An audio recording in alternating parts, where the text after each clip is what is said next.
પાટણ શહેરના વિવિધ વિસ્તારોમાં નગરપાલિકા દ્વારા જાહેર કરવામાં આવેલા પાણી કાપના સમયગાળાનું વહીવટી તંત્ર દ્વારા રચનાત્મક ઉપયોગ કરવામાં આવ્યો છે. પાલિકા દ્વારા પાણી પુરવઠો બંધ રાખી તે સમય દરમિયાન મુખ્ય કેનાલની સફાઈની સઘન કામગીરી હાથ ધરવામાં આવી હતી. કેનાલમાં જમા થયેલ કચરો, કાંપ અને વનસ્પતિને દૂર કરવા માટેની પાલિકાની ટેકનિકલ ટીમ અને સફાઈ કામદારો દ્વારા જેસીબી મશીન અને અન્ય સાધનોની મદદથી સફાઈ કરવામાં આવી હતી. લાંબા સમયથી કેનાલમાં ગંદકી જમા થવાને કારણે પાણીના પ્રવાહમાં અવરોધ અને અશુદ્ધિ આવતી હતી. આ સફાઈ બાદ હવે શહેરીજનોને વધુ ક્ષમતા સાથે અને શુદ્ધ પાણી પૂરું પડાશે.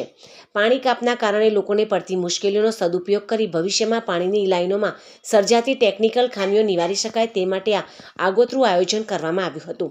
પાટણ નગરપાલિકાના સત્તાધીશોએ જણાવ્યું હતું કે કેનાલની સફાઈ થવાથી પાણીની ગુણવત્તામાં સુધારો થશે. આ સાથે જ પાલિકાએ શહેરીજનોને પાણીનો બગાડ ન કરવા અને જળ સ્ત્રોતોને સ્વચ્છ રાખવા સહયોગ આપવા વિનંતી કરી છે.